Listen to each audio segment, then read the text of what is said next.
give you some information about myself. I'm James McManus. I'm from Roscrea in Tipperary, and I own and run Earth's Edge. We started in 2007, and my background is in mainly kayaking and mountaineering. So I've represented Ireland as a kayaker, and I've done many expeditions all over the world, both kayaking and high altitude mountaineering.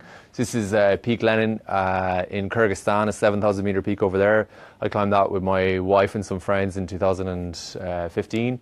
And last year I was on Musa Ata in China. It's a 7,500 meter peak. And I've climbed Kili 5 times, and I'm heading there this August as well. I'm leading a group there. Is anyone traveling with us? Any of you guys traveling with us already? You are? Cool. When are you going, buddy? October. Cool. All right. You're not going with me anyway, so that's a good or a bad thing. But it's absolutely phenomenal trip. It's very doable for it's just under 6,000 meters, but it's absolutely fantastic trip. So I'm just going to go through everything you need to know about it. Yeah, so just finally about us guys, we're established 10 years this year, and we're the only fully licensed adventure travel company in Ireland. So that means that we can sell our packages with flights, and we also send a guide from Ireland on all of our trips, and we're one of the only companies in the world that send a doctor on all of our expeditions up the mountain. So if you're going with us and you're leaving from Dublin, there's an Irish guide and doctor with you. So kind of getting into the nitty-gritty of our itinerary, we fly with Ethiopian Airlines from Dublin to Addis Ababa, and then on to Kilimanjaro International Airport. So Addis Ababa is the capital of Ethiopia, and then we fly down to Kili, which is just south of the Tanzanian and Kenyan border. You can see a little bit more detail on this map. Kilimanjaro International Airport is in between Arusha and Moshi. So Arusha is the regional capital, about 2 million people. So we leave Dublin kind of on an evening on a 6 o'clock flight, and we get into Kilimanjaro the next day around lunchtime. And then we drive to Arusha, where we're based for the night before we go up the mountain. So this peak here is called Mount Meru. It's about 4,600 meters. It's located just beside Arusha. So anyone been to East Africa before? It's absolutely a great place to see. It's really different. So on the last day of the trip, there's time for a wildlife safari. And you also get to visit one of the local Maasai tribes just to see, learn a little bit about their way of life. And they also sell artifacts, and it's a really nice thing to do. Then just some interesting things about East Africa. These guys are taxi drivers here. They're called Boda Boda drivers. These are Boda Bodas. They're Honda 50s. So if you want to go somewhere, you can flag one of these guys down, and you sit on the back of the bike and he drives you to where you need to go. And they also have cycle rickshaws, which are unlike the ones in India. They're just a normal bike with a saddle on the back. And then this is the main bus station in Arusha. And these buses, they're Hiace vans, Toyota Hiaces, but they're called Matatus locally. And basically the driver, he'll stand outside his bus. And, if he's going, let's say, to Moshi, he'll just keep screaming Moshi until he has 15 people on the back, and then you're on the way, So it's really cool. And on the drive, this is the drive from in between Arusha and the gate where you go into the national park. Kilimanjaro is a national park. And you just get to see all kinds of things on the road, overloaded vehicles. And probably the most dangerous part of our trip, that drive, because people always think about the mountain, but actually driving and being in public transport is, especially for a mountain guide, the most stressful part. Once we're on the mountain, everything is cruisy, but it's always good. So, guys, a lot of you are still kind of thinking and planning your trip on Kilimanjaro, and there's a number of different routes up the mountain, and lots of different people telling you that this route is the best and that route is the best. The most important thing on Kilimanjaro is that you choose a route that has a good ascent profile. So what that means is that you ascend the mountain slowly. And really you should be doing it in 7 days. It's possible to climb in 5 days, right up to 8 days. But 7 is what we do and what we recommend. It gives you enough time to acclimatise. The success rate on Kilimanjaro is, for everyone that tries, about 40% get to the top. And that statistic is really low because a lot of people go for what's called the Marangu route, which comes up here this side of Mwenze, and that's the 5-day hut route. And it just, lots of people make it to the top, but it means that instead of on a 7-day trip, you're 5.5 days up and 1.5 down. On that route, you're going up to the top of the mountain in 3.5 days. So it doesn't give you enough time to acclimatise. So that's the route there. I'd really highly recommend you not to do that. There's a really nice route on this side of the mountain called the Rongai route. It comes in from the Kenyan border. We don't use that one because it's not as well travelled as the Machame route, but it's not as scenic. And then there's 3 routes here that cause a bit of confusion. You've got the Machame route, which we use, and then there's the Shira route, which is here, and the Limosha route that is in here as well. So these 3 routes, Shira, Limosha, and Machame, they join at the Shira plateau here, and they become the same route. Okay, so after the first 2 days, they're the same. The reason why we take the Machame route is because it starts the lowest on the mountain. So you start walking there at 1,800 meters, as opposed to over here, it's well over 2,000 meters. And the advantage of that is you're walking that 500 meters at the start up to the top, as opposed to driving up it, which is too fast to ascend. The other side of it then is the Machame route is like widely considered the most scenic on the mountain. And then I suppose if you're looking at the Machame route from a negative perspective, people say that it's the busiest route on the mountain. It really depends with Kilimanjaro. I've been on it where there's quite a lot of people, and I've been on the Machame route when there's not that many people at all. The main thing I'd say is, like, if you're looking for an experience where you're standing on the top of a mountain completely by yourself, then Kilimanjaro is not the mountain for you. But it is definitely a special experience, one that I highly recommend. So just looking at our itinerary, guys, so you start off at Machame Gate, which is just kind of below the logo here. The first day you gain about 1,500 meters up to Machame Camp or Machame Hut, and then you have another 1,000 up to Shira Camp. You spend your second night here, and then the third night you go to Barranco Camp, which is roughly just under 4,000 meters, both these camps. The really nice thing about this itinerary is in between these camps, we actually ascend up to a place called the Lava Tower, okay, and then drop back down again. So we climb 600 meters up here, and we walk past this rocky outcrop called the Lava Tower. You don't have to be a rock climber. We're not going to the top of the tower. We're just walking around it. But the big advantage of that is you practice a technique called climb high and sleep low.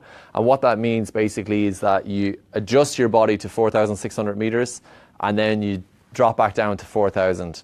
So it makes you kind of acclimatise to the higher elevation, and then you come back down lower to sleep, which makes a big difference. And generally we find with people who move well and are feeling strong on this section, they don't run into any problems on the summit day. Okay? So going back a step, this is like 6 to 7 hours, 7 to 8 hours around here. And then from Barranco Camp, we go up and down a few valleys, kind of river valleys, and then we come up to Karanga Camp, which is again 4,000 meters. That takes another 4 or 5 hours between here. And then we go 4 or 5 hours up to Barafu Camp. And that night then we get there around lunchtime, and that night we walk from about roughly midnight, all the way up to the top, 1,300 meters of height gain.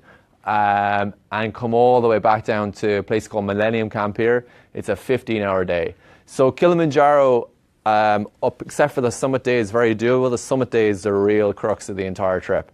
So it's 15 hours. I'm going to show you some photos of that. But that's the real push on this trip.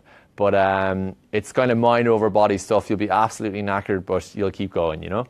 And then finally, the last day from Millennium Camp, which is roughly in the tree line here, it's 6 hours down to the gate, and then we come back to Arusha. Okay, so this is kind of looking at the same route and ascent profile. Randomly enough, this one is all in feet, but you kind of get the picture. So it's a fairly steady climb, and then we have this climb high, sleep low up to Lava Tower, and then it's kind of an easier day, climbing 600 meters, and then this is the crux here, kind of 1,300 meters vertical up to summit, and then all the way back down. So you're ascending for 5.5 days, and you're descending for 1.5. Okay, so just some photos. This is one of our teams from 2015 at the gate. So the interesting thing about Kilimanjaro, I guess, is you're going through all different climatic zones. So when you guys start, you're in thick jungle with the possibility to see wildlife. Kilimanjaro National Park's got elephant and buffalo and leopard and all kinds of mad animals that are basically, they're very, very shy, and the chances of you seeing them are really, really slim. But you do have a chance to see colobus monkey. And these first couple of days, guys, going through the jungle are really nice, but it's pretty, nothing crazy hard, but it's steady climbing all the way. Yep. And this is Machame Camp. So we have a very close relationship with Mountain Hardware. They're a company that make the best outdoor gear in the world. They're from an American company. So we use all of their equipment, which are these Trango 3 tents that are really nice 4-season tents. And we use their space stations on the mountain. So this is a basically typical camp for us. So if you do get rain on Kilimanjaro, I'll talk to you about the seasons of when to go, when not to go. It's really nice to be in a tent that keeps you dry.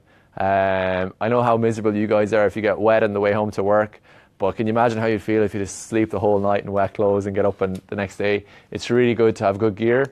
Having said that, it's funny like how nice our gear is. I had a guy who arrived at this camp, and I was, kind of dividing people up into tents, and he's like, where's my tent? He was expecting a safari tent, a ridge tent where you could walk in with a bed either side. So it's not that. You're sharing a 3-person tent between 2 of you. So if you sign up as a couple or friends, we'll put you in the same tent. If you're signing up by yourself, we'll pair you off with someone of the same gender.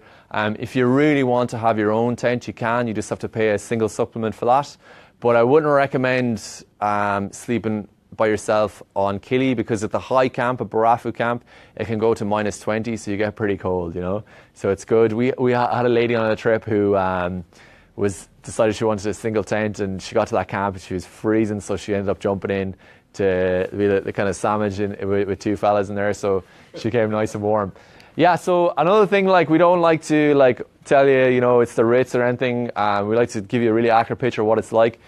All the camps have fixed toilets in them, so you can use those, but they get pretty funky, to be honest. So we bring our own toilet tents and groovers, basically, which is a lot nicer than using the other ones. So you guys can figure it out there really from the picture. It's pretty self-explanatory what you got to do there, but it makes a nice difference.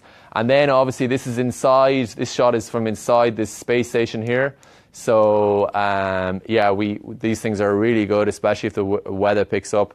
So we have tables and chairs and tablecloths and all the cutlery, and you'll be amazed at the food that our cooks produce on the mountain. It's really phenomenal what they can do.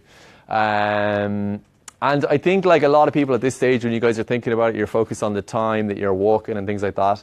But a huge part of your day is in this mess tent, having chats with people. Doing a really unusual thing nowadays is having a chat with someone when they're not looking at their phone or messing around. You just get to spend quality time with people, which is really, really nice. And this is Barranco Camp. So if we get nice weather here in the morning, we tend to lift the tent off and just have breakfast outside. You can see the summit there in the background.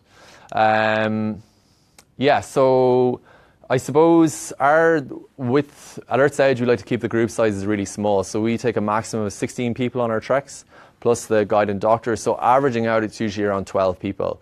So with a group of 12, we have both of our staff. Then we have 6 to 7 local guides, 2 cooks, and then we have 3.5 porters per person. So the team of us from Ireland of 15 will have roughly 45 to 50 porters.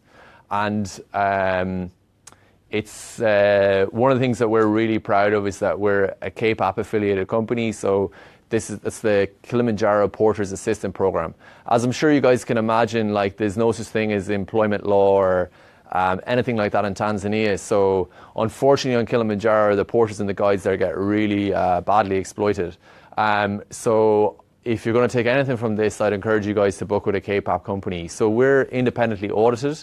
So this is an American run Tanzanian-based NGO, and they send one of their porters on our trip, and they basically audit us to make sure they monitor a couple of things. that the porters aren't carrying over 15 kg of loads that we give them. So they carry up to 20, so 15 is the gear we give them, and 5 is their own stuff. That they basically get 3 meals a day, that they're paid properly, like an agreed rate, and then they get a fair share of the tip. So yeah, it's just that's something that's massively important to us. And the other thing, guys, we're going to just, especially if you're on our mailing list, we're going to put out a drive, or we're starting a campaign in the next week or so, just to collect second-hand trekking equipment for the porters in Tanzania.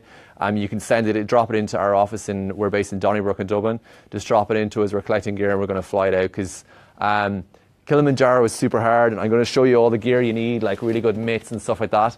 But if you're doing it in, like some of the porters are, in flip-flops and shorts and t-shirt, it's not a nice experience. So I think if you can do that one thing, make sure you're going with a K-pop affiliated company. You're making sure that you're not having a negative impact locally. Yeah. And the other thing I meant to say is we have to have a fair and transparent tipping policy. So we ask all of you guys to tip $150 each, and then that's divided in a kind of an open, transparent way between all the team on the mountain. So depending on their role, they get more or less money. So the head guide gets the most, then the assistant guides, then the head cook, then the head porter, and then some of the porters do extra jobs. Like, for example, if you're working as a porter and you're helping out kind of bringing food from the kitchen into the dining tent, you get some more money. Or any of the guys that have to carry the toilet tents, obviously that's a high-risk job, they get more money as well. Okay, so yeah, another thing for you guys to be aware of, there's nothing regulating anybody in Tanzania, us or local companies or companies from the UK. So you need to really check the safety standard the company you're booking with set. So for us, obviously, with our guide and doctor, we set that very, very, very high. I'll talk to you guys about altitude sickness, but our doctors carry a full expedition med kit. We carry oxygen. We have a gamma bag, which is a pressurized chamber that we can simulate the barometric pressure of 2,000 meters lower than we actually are if someone has an issue. I'm not trying to tell you with a doctor it's something it's a very safe thing to do, but it's just nice to have that level of cover and support there. So talking about AMS, so it's acute mountain sickness. So again, guys, I suppose, I was talking about the routes. Definitely do your research on the routes. Don't do a lot of research online about acute mountain sickness. I'm going to send you guys an info pack tomorrow that has information on this. Just read that and that'll do you absolutely fine. Because if mountain sickness isn't treated, it can lead on to stuff like a cerebral or pulmonary edema, which is basically fluid in the brain and the lungs, but you really need to get very advanced for that to happen, and it can potentially be fatal. What you guys need to focus on are the preventatives. So there's a couple of things you need to do that. The first thing, you need to go up over 7 days and not 5. You need to allow your body time to adjust to the high altitude, to the fact that there's less oxygen in the air.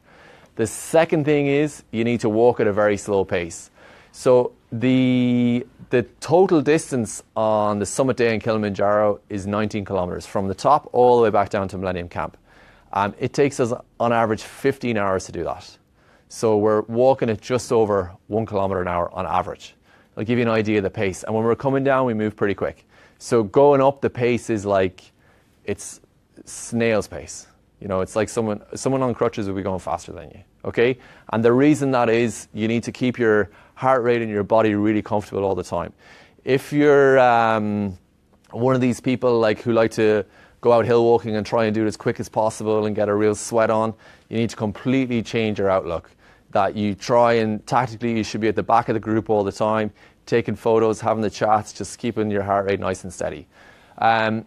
Being really hydrated makes a massive difference as well. You need to drink between 4 and 6 liters of water a day.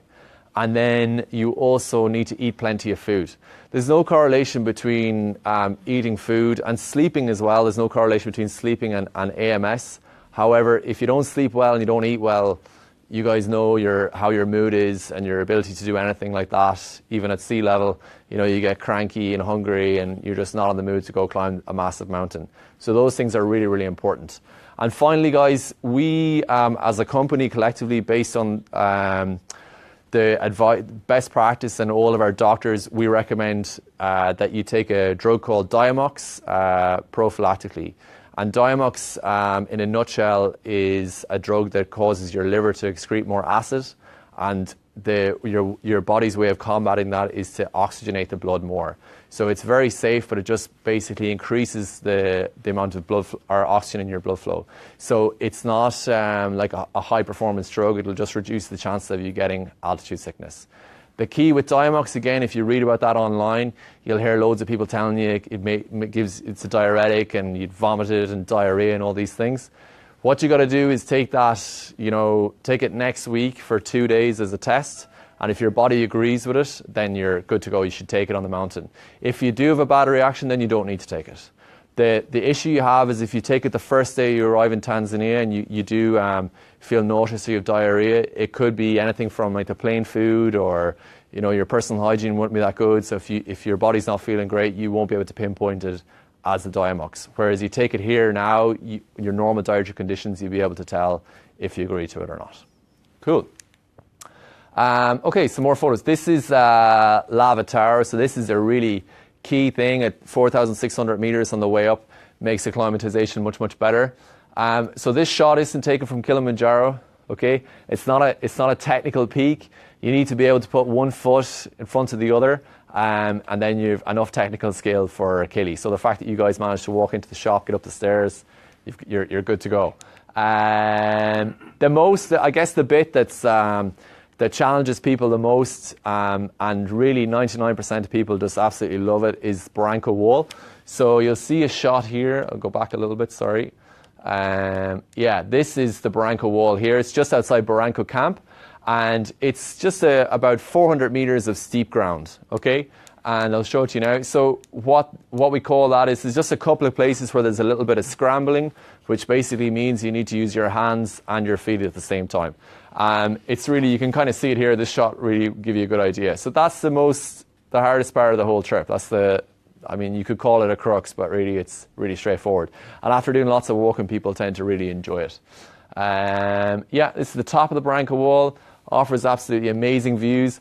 A really cool thing in Kili, a lot of the camps, when you're walking, especially in the early part of the day, you're completely above the clouds. So it's really, really nice. You can see the same here in this shot. The cloud line is way below them. Typical day on the mountain. So I was mentioning about not having your phones working. The life on the mountain, or any trek really, I guess, is very, very simple. You're basically getting up in the morning, you're going to the toilet, you're eating your breakfast, you're walking for a couple of hours, having lunch, walking another couple of hours, and then you basically get there and you've literally nothing to do, only, read your book or go take photos or come into the mess tent and have the chats. There'll be a lot of that going on, cards and messing, group of Irish people, especially on our trips. It is great banter to be had. And then in the evening, we'll give you a brief on the next day, what we're doing, tell you what the route is like, and then you head off to bed. Personally, I think on a trip like this, you're in bed at 10 and you're kind of waking up at 7. You're doing 9 hours of sleep. It's absolutely amazing. If you sleep well on these trips, you come back actually refreshed in some cases anyway. But it's absolutely amazing experience. So the summit night. So as I mentioned, you get into the high camp around lunchtime. We have something to eat, you go for a rest, and then depending on the weather and how the overall team are moving, anywhere from 11 p.m. to 1 a.m., we'll get up, we'll have some porridge and tea, and we'll start walking. And the first part of the summit day, about the first 6 to 7 hours, you're going up a kind of a shale or scree path in the dark, just switching back, just climbing all the way. And depending on the conditions, it can be anything from -5, -10 down to, I think the coldest trip we've had is -33 with the wind chill. So it's really, you're going to be wearing everything you have, and you're basically going to be just moving along, looking at the person's feet behind you, and just going and going and going. So in some ways, it's nice that it's dark because you can't see how far it is to the top. And then eventually, after some time, this is just coming up towards the crater rim. We get the sun coming up over the clouds, and it's amazing to see the lift that gives everyone, myself included, because it's just nice to have a bit of warm sunshine on you. And we keep moving up, and just the sunrise again. These are some cool shots. This was taken on a shot in February. This is just getting up towards Stella Point. So basically the crater on Kilimanjaro is called Kibo, and it's about 2 kilometers wide. And the point that we reach is called Stella Point. And then once you get up there, you have to walk around 45 minutes to an hour around to the actual summit, Uhuru Peak, the highest point. But really, when you get to Stella Point, you've the back broken of the trip.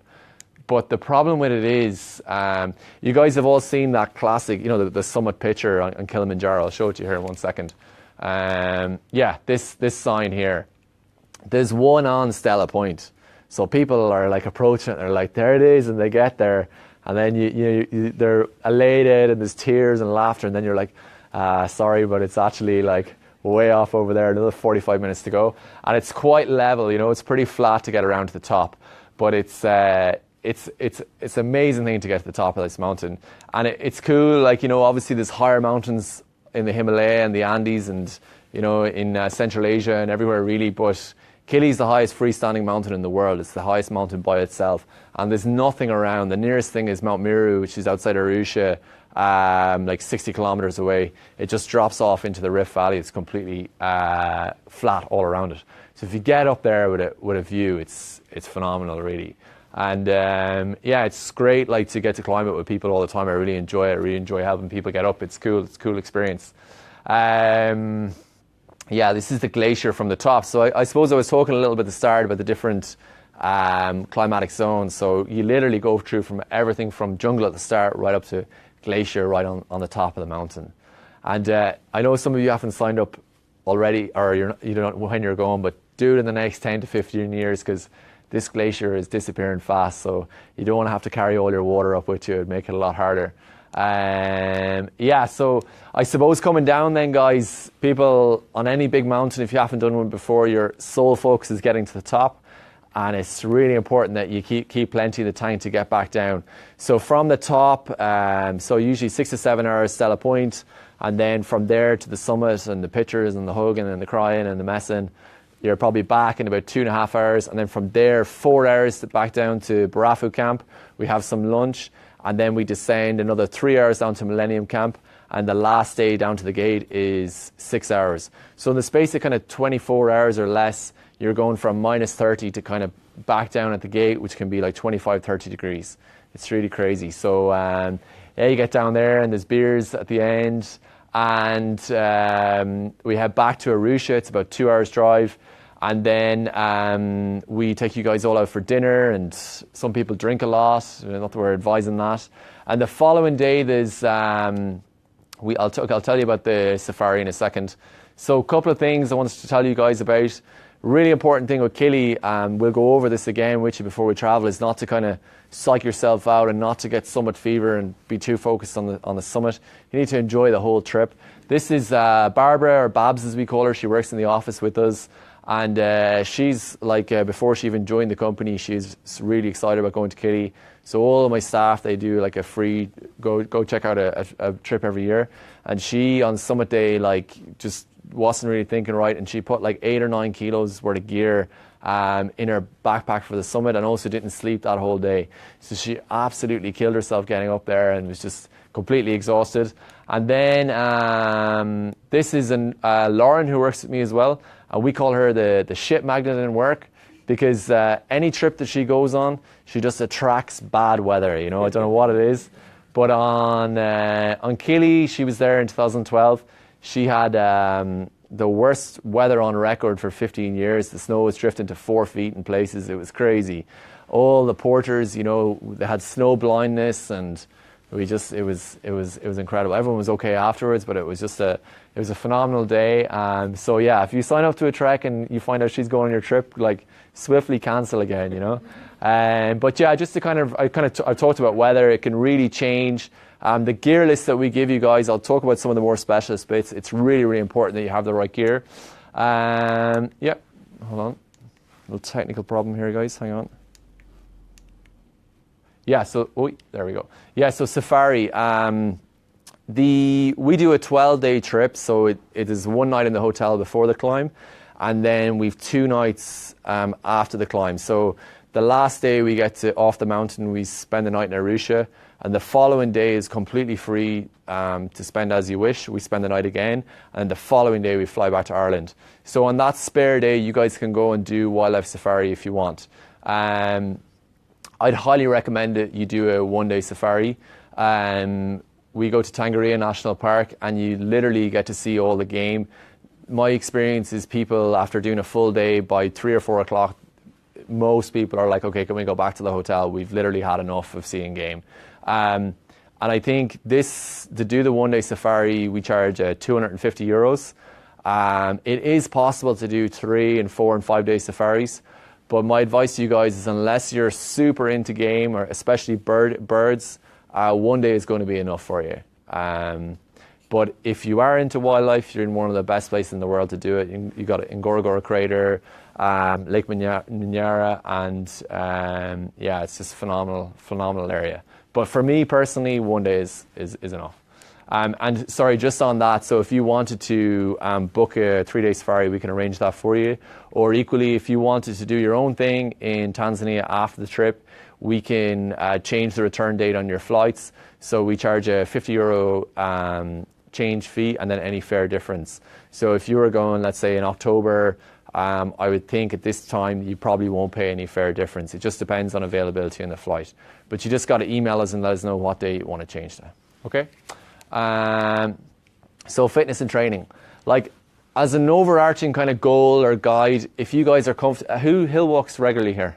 Or who's been hill walking before? Brilliant. Okay, there's a lot of people just kind of going, okay, me. But if you can walk in the Irish hills for 6 to 7 hours, 2 days in a row, so like Saturday and then Sunday, with 6 to 8 kilos on your back, not at a fast pace, an easy pace, you should be fit enough for Kilimanjaro, okay? Because it's not a race, you just need to be able to go slow and steady. And the summit day is really where is the crux of the trip. So that's where really you got to be kind of mind over body, and if you wanted, you'll get up there, no problem. With those, I can't remember for 2016, I know 2015 we had 97%. We had I think we had 142 people travel to Kilimanjaro with us, and we got 138 or something like that to the top. So generally speaking, if you guys can follow the training advice we give you, and you acclimatise well, which is pretty much everyone, you'll get to the top. Like the 4 or 5 people that year, there was one couple, and unfortunately the guy, his dad passed away back in Ireland, so he came off the mountain and we flew him home. One guy turned around after the first day because he was way off in his fitness, and one lady had altitude sickness, and then one person had a gastric issue in relation to, got kind of deli belly style thing. So really, if you guys, like, our big focus on getting you to the top is giving you the right information. We don't have a magic wand, and we don't give you, performance enhancing drugs or anything like that. We don't carry you to the top. But if you can follow all the information, it's really doable, I wouldn't say easy, because when you guys get out there, when you come back to Ireland, you'll find me and kill me. It's definitely hard, but it's very doable. But anyway, the hours just changed last weekend. I don't know if you guys noticed that, so there's plenty of time in the evenings to get out hill walking. If you can't do that, any kind of cardiovascular or strength training will help. So things like weight training, or spinning, or kettlebells, running. Hill walking is by far the best thing to do, but anything will help. Try and cross-train, I should say. So cross-training is basically doing different activities. So if you're running like 5-6 days a week, the same run all the time, you're more likely to injure yourself, because you're doing more likely to get repetitive strain and things like that. So try and mix it up and do things you enjoy doing. If you hate spinning or you hate kettlebells, don't do that. Do stuff you enjoy doing. And finally, one last thing on training. Make sure you practice drinking large volumes of water. 4 to 6 litres of water a day is a lot. If your usual routine is like a cup of tea in the morning and a coffee after lunch and a pint of Guinness in the evening, you need to practice drinking larger volumes of water. And if you have any injury, like a dodgy knee or a back or a hip, and it gives you a little bit of trouble, like, walking around town or on the way to work, it goes without saying that injury is going to flare up and be a serious problem on the mountain. So you need to go and see your physio or whoever your person is that has the secret sauce and get that sorted out and nice and strong before you go. Yeah, we also run optional training weekends in Wicklow 2 months before all of our trips. So we go through a full presentation on the Saturday morning, and then we do 2 6 to 8 hour hikes on the Saturday afternoon and the Sunday. You'll meet the guide and doctor you're traveling with. You'll meet all the other people on the trek. So, and you know, if you've got some equipment like a sleeping bag and you're not too sure if it's suitable, you can bring it along and we'll check it for you. And it's just a great way to kind of get to know people in advance and get feedback on your fitness. And yeah, that happens out in Glendalough. And yeah, a great thing about trips, guys, is meeting good people. I think that's a real highlight for me anyway. Yeah, you'll spend 12 days with people. Like, I mean, when is the last time you spent 12 continuous days with your nearest and dearest? You know, it's a really good thing to do, to spend quality time together. Yep, and this is just the lunch spot at the gate after the mountain. Everybody's putting on a smile. We paid them to smile in that picture. And yeah, we have a really good record. I don't know what, I think we're up to 3 proposals on Summit, which is pretty cool. And 2 people met in our trips. They got married last summer, so and we didn't even get an invite to the wedding. Can you believe that? Okay, guys, so just to talk to you about costs. So the info pack I send you tomorrow is going to have all the inclusions and exclusions. But in a nutshell, we charge €3,600 for Kilimanjaro, and we have a best price guarantee. So if you find the same offering for less, we'll match it. And what our package includes is international flights, the guide and doctor, all the accommodation, all the permits, park fees, the guide fees, your accommodation, all the meals in the mountain, all the transport. Basically, it's an all-inclusive package. So I talked to you guys about, briefly mentioned it can rain on the mountain. So Kili's got a dry and a wet season, and they should call it the drier or the wetter season, because the dry season, it can still rain, it can rain a lot. But basically they don't have like 4 seasons because they're right on the equator. So they have a long rain season, which is March, April into May. And then the short rain season is November into mid-December. So you don't want to go at those times. Okay, the rest of the time is good to go. Whenever suits you the best to go, that's the good time to go. If you're asking me, the best time to go is February, because February is a horrible time of the year to be in Ireland. It's, you know, the bleak part of the year, so I think that's a good time to go. So we are full for August. We have limited availability. I think we've only got like 3 spots left for July. We've got some spaces left for September and October, and February we've got good availability. Yeah, so just in case, if I didn't get your email address, make sure you just give it to me at the end, and I can include you in that email that I'm going to send out with the info pack tomorrow. If I sent you an email today at like 5 o'clock, I have your email address. If you didn't get an email, then you need to give it to me. Yeah. Cool. So just before I finish, guys, just some other events that we have on. I'll do this quite quickly. Stuck Angry, which is sure none of you guys have ever heard of, is the best trip that we have. We run trips in 40 countries. It's a 6,000 meter trekking peak in the Indian Himalayas, and it's in a place called Ladakh, in between the Himalaya and the Karakoram on the edge of the Tibetan Plateau. And it's absolutely awesome. The views there are crazy, and it's a Buddhist area. It's where the Dalai Lama has his summer residence. I really recommend that one. Kenya Tri Venture is an event unique to us. We do 5 days of trekking up Mount Kenya, 2 days of mountain biking off the back, and then a half day of rafting. So it's like a tri-adventure trip. It's really cool. Then Patagonia, we're running for the first time next March. It's the southern tip of South America. We're doing a 17-day trip there. It's really, really awesome. Everest Base Camp, you guys would have heard of for sure, one of the most iconic treks in the world. That's an 18-day trip. We do April, May, and September, October every year. I'd really highly recommend that. You're staying in tea houses the whole way up and down, which is really nice. And nowadays they have Wi-Fi up there, which is terrible, really. But yeah, if you don't like camping so much, I'd really recommend this one. And this one as well, you're in huts for a lot of it. Machu Picchu, we do an 11-day trek there. We take kind of a remote route. It's really cool. That trek, you go past glaciers and you go through jungle and you visit like a coffee plantation, and you've time in Cusco. I really like it. It's a moderate trek, not as tough as Kili. The Great Wall of China we do in October. It's a an 11-day trip with 6 days of walking on different parts of the wall. So there's like sections of wild wall which aren't restored, and then there's some parts of the Great Wall that have been restored to their former glory. It's really cool. And that's basically it. We do expeditions to Aconcagua. It's the highest mountain in South America. It's really, really tough, 21-day trip to just up to 7,000 meters, which is a big step up. And we also do Elbrus, which is the highest mountain in continental Europe in Russia. Again, a very, very tough trip. We attack the mountain from the north side, so it means there's a 20-hour summit day, which is kind of cool, but not for everybody, I guess. But yeah, I'd recommend it. And that's it, guys. So thank you very much for listening. I'm going to open the floor to questions, and then if you guys have any questions you want to ask me in person, I'll be here at the end just packing up. So thanks a lot for listening.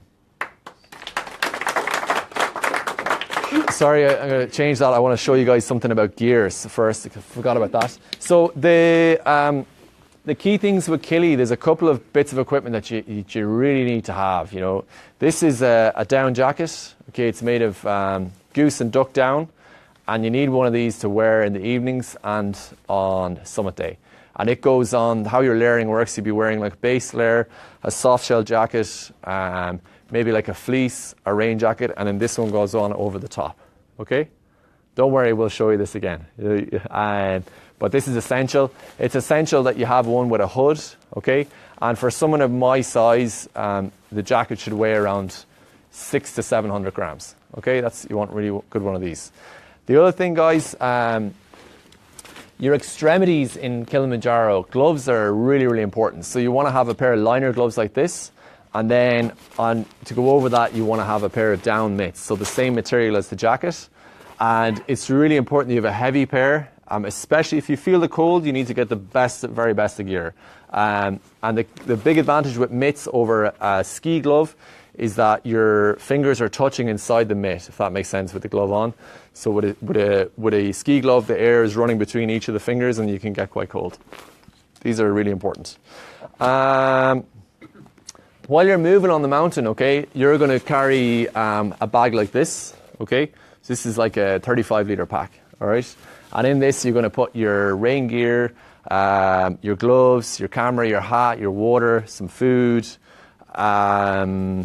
basically everything you need for the day, okay? And you want to have one that's comfy.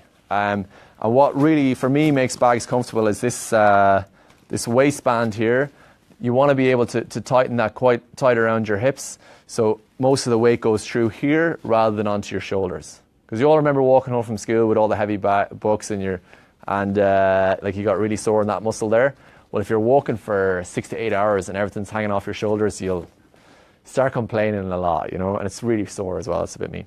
So that's what you carry every day. And then when you leave the tent in the morning, you leave your duffel bag in the tent with all the rest of your stuff in it. So this can weigh a max of 15 kilos. This is what the porter carries. So he puts that on his head, and they're amazing people. So what happens is when we leave camp, they take down all the tents, they get all the bags, and they pass us out like going 4 or 5 times as fast. They get up there, they set up the tents, and they get everything ready. They don't like go through your bag and lay out your sleeping bag or anything, but it's all ready and waiting for you when you get there. And you want this one to be about 90 litres. Okay, that's the size you want that to be. This is all in the info pack I send you tomorrow, so don't worry about remembering it all. Now, guys, sleeping bags. They need to regulate what they allow companies to write in the side of these. Okay, so lots of sleeping bags aren't that good, and they say they're 4-season and they're yada yada yada. What you need to check is the temperature rating on them. Okay, so they all have what's called a comfort rating and an extreme rating. So the comfort rating on this bag is -15. And what that means is if it's -15 outside, you're comfortable, okay? And then at the lower, the extreme rating is -20. So what it means is if it's -20, the air temperature, you'll still be alive in the morning at -20, but you're going to be sitting there like teeth clapping and freezing, so you won't sleep at all, okay? So you want to get a bag that's comfort rating of -15, all right? And basically this one, this is a really good bag for the quality. This will cost you, I think they retail at This one says 150. I think they're around. There's another one that's similar to about 130. If you're traveling with those guys, you get a 15% discount in here. So you get it for about 110, and it's a really good buy, these ones. Of course, Snowpack is the brand. You can get sleeping bags that are much more expensive with the same performance rating. And the reason they're more expensive is because they pack down smaller and lighter. Okay, so you guys don't need one that packs down really small and light, unless you got to go climb a mountain where you're carrying everything yourself. Okay, this one's perfect. And this is my, if you remember anything from the talk, okay, I want you to get one of these. This is a Neo Air Thermarest, and it's basically an inflatable air mattress. And it packs down to this size, okay? So on Kilimanjaro with us and all the companies, you get a foam mat that's like twice as thick as a yoga mat, all right? And it works fine. But the problem is when you're lying on your side, your shoulder and your hip will touch the ground. So every hour and a half to 2 hours, you'll wake up and you'll roll onto your back, you go onto the other side. But with one of these guys, and this is a new model, I think it's awesome because they're only 80 quid, you're going to sleep all the way through. They're really cool. You pump it up, you have to get one of these, okay? These are awesome. All right, that's the last question on gear. Okay, so any questions about anything, gear or the trip? Yeah. Okay. One, yeah. what is the oldest age group that you'll take? Yeah. And number two, I noticed that you said you have to pay the full amount 2 months before you go. Yeah. A week or two before, you break a leg, you get bubonic plague, whatever. Yeah. You can't go. What is the refund, or is there a refund? Yeah, brilliant. Okay, so the maximum age in our trips is no actual maximum age. We've got a minimum. You've got to be 18 or 16 with a parent or guardian. So I think the oldest person on record is in their early 80s, to the best of my knowledge. For us, we've had people into their early 70s. So if you're fit and ready to go, we're happy to take you. Everyone that travels with us, we get a medical declaration form, regardless of what age or anything you are. So we get that in and we give that to our doctors and we make sure we've got everything to cover everyone. So in the case that you cancel with us, our deposits are transferable onto another trip, provided you let us know at least 2 months out. And then after that, we've a cancellation scale. Basically, within 2 weeks, if you cancel, you got the plague, as you were saying, you wouldn't get any refund from us. But the key, and that's the same with every company, really, to be honest. The thing that you need to do is, on the email that I send you tomorrow in the attachment, there's a travel insurance company that cover Kilimanjaro in a really good way. A lot of your insurance companies will cover it, but Campbell Irvine in the UK, their standard policy, which will cost you, I think, around 70 or 80 pounds, I'm not too sure on that, that will cover cancellation or curtailment up to £3,000. So with an £80 excess. So if you cancel because you broke your leg, or for example, another one would be if someone in your immediate family was sick or unfortunately were to pass away, you'll get pretty much the whole trip cost back, roughly €100 excess. So the travel insurance is really where you need to cover yourself on that. Yeah, cool. Yes? Is there many injections and shots and things to get, and is that advised by you guys? Yeah, so obviously I'm not a medical professional. So there's a company on Dawson Street here in town called travelhealth.ie, and they supply us with a sheet of all the recommended vaccinations that you need. So we give that to you, and you can either go see them or you can bring it to your own GP. But yeah, the usual ones plus anti-malaria prophylaxis are what you need. So I think if, for example, if any of you guys are based in Dublin and you don't have a GP, if you're to go into Travel Health, the place on Dawson Street I mentioned, to get all the vaccinations, the anti-malaria prophylaxis, and have your med form signed, it'll cost you, the last time I checked, it was like €130 for that. But a lot of those vaccinations will cover you for, they last for 10 years or whatever you need. I'd really recommend that place. It's really good. It'll be on the details of it's travelhealth.ie, basically. I think you'll remember that one. Is that all right, Jay? Cool. Thanks. Yeah. Medical insurance, just climbing insurance, if you will, for an accident or otherwise. Yeah, so your travel insurance company, if they say they cover Kilimanjaro, they should be covering you for evacuation, medical cover and repatriation back to Ireland. The guys we recommend are really good. It's a really solid policy, and they'll cover you for everything on the mountain. Yeah, your travel insurance, once they say you're good to go for Kili, you're covered for all those things. Do you know the VHI covers that? The VHI, I don't know, to be honest, is the short answer. I guess you'd have to check with them. I know that the big thing I like about these guys we're recommending is the cancellation or curtailment.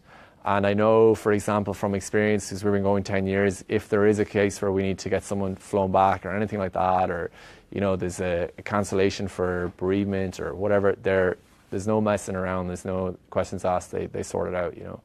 So, yeah, the VHI, they definitely cover trekking, but whether they cover up to 6,000 meters is another story. But you'd have to check with them. Yeah. Just another question with regards to luggage, that if a lot of this is kind of, it's not necessarily technical, but it is camping or climbing gear, Yeah. and you wanted to go somewhere else thereafter, where would you leave that luggage, say, because you're taking this double bag and your technical... So you basically come and do Kili, and then you decide you want to go off in safari. Yeah. So there's a left luggage facility at the hotel. Oh, there is. Okay. Yeah, no problem. That's an extra cost, is it? Or No, fine. that's fine, yeah. Yeah, they have a room that they lock up, and yeah. And you're okay to leave your stuff there for like the whole week? Yeah, no problem. So you arrive at the hotel, leave it. Yeah. They'll even, like, for example, if you're not actually planning to come back to the hotel, they'll hold it there for you, yeah. Yeah, no problem, yeah. You said at the start, maybe I misheard you, that Yeah. that you had a 40% success rate. No, God, no. Have I heard you? No, I'm just blabbering on. You're all kind of just going, you're falling asleep. So the success rate on Kilimanjaro, 98%. for us I can't remember for last year, the year before we were at 97. But the success rate for people, everyone, the 60,000 people that try it every year, 40% go to the top. Okay. And the main reason for that is people being underprepared and going up the five-day route. Because the thing is, like, you know, the weather can be, you know, only like -10 or -5 if you're very lucky on the summit. But typically, or a lot of the times, it can go to -20. And if you're cruising up there in a ski jacket and a pair of wool gloves, like, it's just not happening, you know. Or, you know, for example, if you're going on your food's not really good, if you develop a gastric issue on the mountain, you can forget it as well. You won't have the ability. So there's lots of things that can knock you down. It's the detail that's important. You get your training right, you get the right gear, you're well prepped, you're well looked after on the mountain. I will say, like, companies like us, I've never found a company in the world, Irish, British, American, Tanzanian, that has a success rate less than 95%. It's quite comical, actually. But so there's a whole quantum of 60 or 40% of people who I don't know who they're going with, but they're not making it up to the top. Because when you come down, you get a certificate to say you made it all the way up there and all that. But yeah. Yeah. I presume there's no shower facilities when you're up there. No, there's not. Yeah. No shower facilities. So you need a good shower when you come down. Yeah, and an understanding tent partner as well. No, so sorry, just answer that. And in the morning and after you get to each camp, we give you a bucket of, or not a bucket, sorry, that's really misleading. Just a little bowl of hot water that you can have a little wash with. And then the key is baby wipes is the way to go. Yeah. If you were taking a camera, obviously you'd want to charge your battery when you're up. Is there any way of charging it when you're up there already? What kind of camera do you have? Well, it's an SLR. Yeah. So the SLR. You have a lithium battery or whatever. Yeah. If you keep the batteries, the problem with batteries is when they get cold, they really run down very, very quickly. So with that kind of little, you know, I know the size of batteries they are. When you're not using the camera, it's really important that you put the battery like inside your jacket pocket and bring it into the sleeping bag. You should get away, if you're just taking stills, you should get away with one battery. The other option is to buy a second battery, or what you can do is you can go for a solar panel or battery packs, which I'd get a second camera battery, to be honest, if that's the only thing you want to look at. If you've got multiple devices, then maybe get a battery pack. The problem with battery packs is they're good the first time, but 6 months later they've degenerated by 40%, and they can really let you down. You know, if you leave them on in your bag, they're finished as well. Solar is another good option. They're available. You can get them here as well. A little fold-out solar panel that can charge up your gear. They're absolutely awesome unless it's cloudy, and then you're screwed, you know. Is it cloudy often? It can be, yeah. Randomly, you know, like it definitely can, yeah. But generally, you go in the right time of year, you should be fine, weather-wise. Yeah, go ahead. This is a very random question. Yeah. Does anyone ever use those masks to help acclimatise to the altitude? So people in the gym were telling me about these masks you can get that you can set to, 5,000 feet or Yeah. to train with to help, or is that mad? I'd say for me personally, I think any of those kind of things are a bit mad. Yeah. Like it's like these, pulsy things that give you abs or whatever. Like, no, you don't need to do any of that. You can, there's a place called the Altitude Centre in Ireland. You can go and see them and they can test your body to how well you should in theory acclimatise, but you don't need to do that. Yeah. Cool. Yeah, good random question. Thank you. They're great for finding out what the altitude headache is like. I got one a few weeks ago. Yeah. It's painful. Is Yeah. it? Does it put you off? No, not really. Like I prefer to find out how crap I'm going to be at altitude here. Okay. Yeah. Than there. Yeah, it can help for sure. It makes workouts very difficult. Just a question with regards to water. Yeah. Like, there's a lot of water, so where's that water and how pure is it? Yeah, exactly. So we basically provide all the water for you to drink, okay? And up until about 2 years ago, 18 months ago, we were using, we were boiling and we were putting purification tablets in the water. Now we use a thing called a cation filter, which is basically a massive Expedition Silver filter. So what that does, it basically, you pump the water through it and you get clean drinking water. And the big advantage for that is that there's no taste off the water, so people are happy to scull it. We're all kind of, some of us are now, we like our mineral water or whatever kind of water, so it's really important for us that we're giving you guys water. If you're unsure or you're kind of going to be thinking about it, you always have the option of bringing your own purification tablets if you need to as well. But this thing is bomber, it's state-of-the-art filter. It's really good, yeah. We give you water in the morning, and then at lunchtime we can give you as much more as you want. We have it all the time. Yeah. Any more questions? The self-test 2 days climbing in the mountains at home here. Yeah. Glendalough, you say? Yeah. Any particular hill or No, so basically it depends who's guiding your trip. So for me, I usually, where do I go? Usually go up St. Kevin's Way and back down Itinerary, and then I go over the other side. It just depends who's going, but you'll get 2 solid days in the mountain, which it's really something that we try to get everyone out there. Try and encourage as many of you guys to come to, because for the guide as well, it gives him or her a chance to see their group and give them feedback at that point. Because at 2 months out, if you're a little bit low in your fitness, you've got loads of time to sort it out if you take it seriously. But if you've got someone who's unfit and they arrive in the mountain, it's a little bit more challenging for us. So yeah, it depends. Sorry, I'm going on a long-winded answer. It depends who's working on the weekend, really. Yeah. When does that tend to be? So they're scheduled already. So for example, if you're going 1st of September, it'll be on 1st of July. It's on a weekend all the time. Saturday, Sunday. Yeah. staying overnight in the tent in Wales? It's no. You can if you want. So we basically meet at 9 on Saturday, and then we break at 5. Then the next day we meet back at 9 and break at 3 or 4 o'clock. Yeah. Oh, you go home Yeah. Well, you can. Oh, well. Yeah, it's up to you, or you can. Right. There's we'll give you a list of accommodation. There's hotels and hostels in Glendalough, and You're testing your back-to-back, really, is it? yeah, that's it. Yeah. You go home, go out Saturday night. Yeah. See how good you go dehydrated. Yeah. Anything else, guys? No question. No such thing as a stupid question. Well, look, that's it. So, guys, thanks so much for coming. I'll be in touch tomorrow by email. And as I said, if you have any questions, you can come up and chat to me or Mihal as well. I never introduced you to Mihal. He's our social media expert. He also knows a lot about Kilimanjaro, so you can chat to him at the end as well. Thanks very much for listening, guys. Stay home. Cheers.